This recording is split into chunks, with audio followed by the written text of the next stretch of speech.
क्या भूमिका? हमें कोर्ट का फैसला हमें मंजूर नहीं है, इसके खिलाफ हम सर्वोच्च न्यायालय में तो जा सकते हैं, लेकिन कल के कल इसके ऊपर कोई सुनवाई नहीं होगी। सुप्रीम कोर्ट के लिए भी कुछ समय देना पड़ेगा, अब तो समय नहीं रहा, इसलिए हमें तो मंजूर नहीं है, लेकिन उसका आदर करते हुए स्वीकारना तो पड़ेगा, स्वीकार तो करना पड़ेगा। इसलिए कल हम बंद नहीं करने वाले, लेकिन मैं खुद और मैं सारी जनता को और सब मेरे पार्टी के कार्यकर्ता है, महाविकास आघाड़ी के कार्यकर्ता है और जो भी नेता है उनको आह्वान कर रहा हूं कि आप जहां भी होंगे, जिस गांव में होंगे, जिस शहर में होंगे, उसके शहर के और गांव के जो भी मुख्य प्रमुख चौराहे हैं उस पर आकर आप बैठ जाएं। मैं 11 बजे जाऊंगा, 2 घंटे तक तो एक आंदोलन तो करना ही पड़ेगा और मुंह पे काली पट्टी, हाथ में काला झंडा लेकर हम उसका विरोध करेंगे। आप खुद शिवसेना भवन के सामने बैठ के भी बात कर रहे हैं, लेकिन ऐसे में आपके इस आह्वान को देखते हुए क्या आपको लगता है कहीं ना कहीं खुद स्फूर्तता से लोग बंद पाल सकते हैं? नहीं, देखो, अब जब भी जनता को ऐसे लगे कि मेरे रक्षण करने के लिए कोई सामने नहीं आ रहा है, तो हमने अपने पड़ोसी देश में देखा है, जनता खुद सड़क पर उतर आती है। हम तो यही चाहते हैं कि वो जो स्थिति बांग्लादेश में हुई वो अपने हिंदुस्तान में नहीं होनी चाहिए, और इसलिए जनता की जो भावना होती है उसको एक आवाज देनी चाहिए, कोई तो उसको सुनने वाला चाहिए। हम जनता को लगना चाहिए अरे भाई नहीं, ये मेरे साथ है। तो यही कोशिश हम कर रहे हैं और हम करते रहेंगे, ये आंदोलन रुकेगा नहीं। मैं जल्दबाजी कहना ठीक नहीं है, लेकिन तत्परता, उसको हिंदी में क्या कहते हैं पता नहीं, कोर्ट ने इस मामले पर सुनवाई की और फैसला दिया। मैं अभी अपेक्षा करता हूं कि जो केस है बदलापुर की केस, उस केस पर भी कोर्ट फास्ट ट्रैक क्या होता है वो दिखाएगी और जो भी गुनेगार है उसको सजा सुनाएगी। क्या सदावर्ती जिस तरीके से कोर्ट में गए, न्यायालयानं बदलापूर घटनेची शुभमतो दखल घेत जे काही भाष्य केलं काल सरकार आणि पोलिसांनी, आता ती चपराक सरकारला आणि मुख्यमंत्र्यांना नाहीये का? काल कोर्टाने जे थोबडवलं, हा थोबडवला शब्द मी मुद्दाहून वापरला, तो मुख्यमंत्र्यांना आणि सरकारलाच केले ना। नाही, पण आज सकाळी तुम्ही न्यायालयाच्या भूमिकेचं कौतुक केलं, आता पण करतोय, आता सुद्धा कौतुक करतोय। त्यावेळेस तुम्ही नाही, आता सुद्धा न्यायालयाच्या भूमिकेचं कौतुक करतोय की न्यायालय एवढ्या तत्परतेने हलू शकतं, हे या निमित्ताने समजलं आणि तीच तत्परता आम्हाला या मूळ ज्या कारणासाठी हे आंदोलन सुरू झालेले आहे त्या कारणासाठी आता कोर्टाने दाखवावी आणि तत्परतेने जे आरोपी आहेत त्यांचे गुन्हे साबित करून त्यांना फासावर लटकावं। अनेक प्रकरणे जे आहेत महाराष्ट्रातली या 2 दिवसात महिला अत्याचारांची पुढे आली, रोज येत आहेत, त्यामुळे कुठेतरी महाराष्ट्रात कायदा सुव्यवस्था नाहीये म्हणायचं। तेच तर माझं म्हणणं आहे आणि त्याच्यासाठी आम्ही हे आंदोलन करतो आहोत।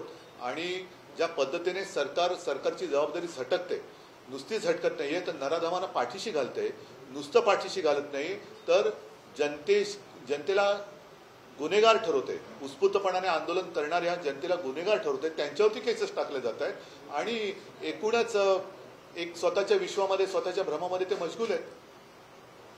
तर अशा सरकारचा निषेध किंवा त्यांना जागं करणं हे आमचं काम आहे, ते आम्ही करणार।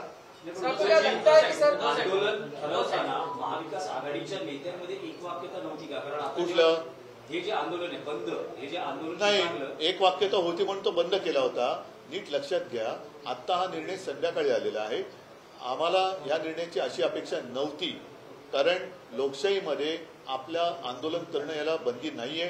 जर त्याच्यात हिंसाचार झाला, त्याच्यामध्ये काही घटना घडल्या तर त्यानुसार गुन्हे दाखल केले जातात, अटका केल्या जातात आणि पुढची कारवाई होते। पण जिथे मी स्वतः पुढे येऊन सांगितलं होतं की उत्स्फूर्तपणाने स्वतःहून सामील व्हा, कारण प्रत्येकाला मुलं बाळं आहेत, प्रत्येकाच्या घरामध्ये मुली आहेत, आई आहे, बहीण आहे, सगळे आहेत, तर त्यांच्यासाठी म्हणून हे आंदोलन आहे।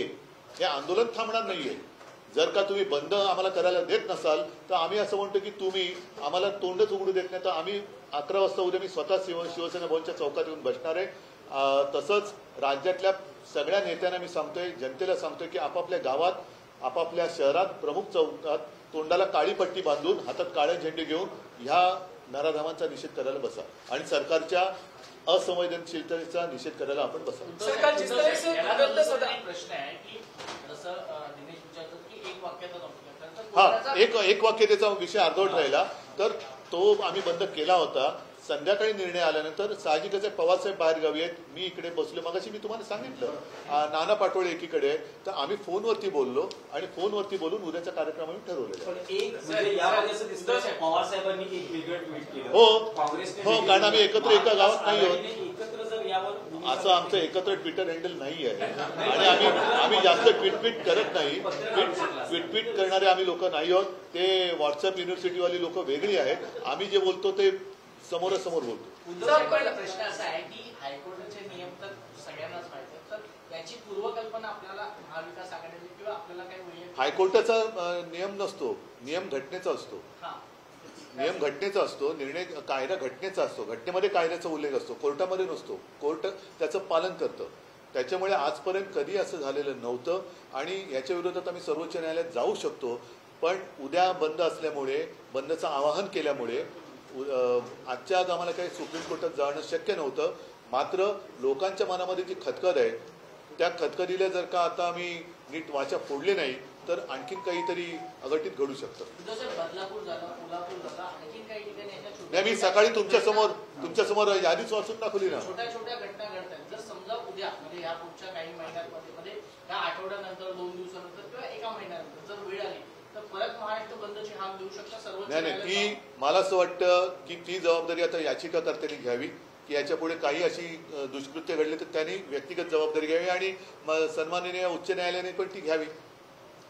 कारण शेवटी कायदा पाळण्याची जर सरकारची तयारी नसेल, त्यांचे पोलीस जर तक्रार नोंदवून घ्यायला उशीर करत असतील तर कोर्टात त्यांना भाग पडलं पाहिजे. अशा अनेक गोष्टी कदाचित कोर्टापर्यंत पोहोचतही नसतील किंवा उघडकीसही येत नसतील. याला जबाबदार कोण? आणि म्हणून उद्याचा बंद होता. तरी देखील मी परत सांगतो, आंदोलन आम्ही थांबवणार नाही. महाराष्ट्राच्या कानाकोपऱ्यामध्ये जाग आणल्याशिवाय आम्ही स्वस्थ बसणार नाही आणि असे गुन्हेगारांना सजा दिल्याशिवाय आम्ही थांबणार नाही.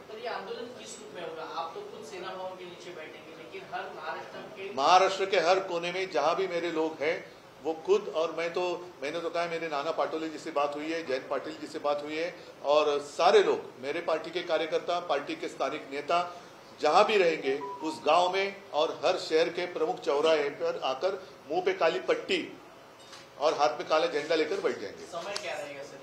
11 से 1-2 घंटा तो हम बैठेंगे. सर, गुणरत्न सदावर्ते जिस तरीके से कोर्ट में चले गए, क्या नहीं, आपको लगता है कि सरकार की ओर से कहीं षड्यंत्र करने की कोशिश हो सकती है बात, हो सकती है. अचानक कोई भी उठता है और अदालत में जाता है. लेकिन मुझे दुख इस बात का है जिसके खिलाफ वो गए वो उनको शोभा देने वाली बात नहीं थी. माँ और बहनों का जहाँ सवाल आता है तो ऐसे विषय में कोई बीच में आता है तो उसको शोभा देने वाली बात नहीं. आणि मी परत सांगतो की हे आंदोलन विकृतीच्या विरुद्ध आहे. सुसंस्कृत आणि संस्कृती ज्याला आहे त्या प्रत्येक नागरिकांनी या आंदोलनात सहभागी झालं पाहिजे. हे आंदोलन प्रत्येकाच्या घरातल्या माता भगिनींसाठी आणि मुलीबाळींसाठी आहे. ठीक आहे, चला, धन्यवाद सगळ्यांना. जय महाराष्ट्र. देश विदेशातील प्रत्येक घडामोडींचे लाईव्ह अपडेट मिळवण्यासाठी आता साम टीव्हीच्या सर्व सोशल मीडिया प्लॅटफॉर्मला लाईक, फॉलो आणि सबस्क्राईब करा. तसंच सर्व नोटिफिकेशनसाठी बेल आयकॉन प्रेस करायला विसरू नका.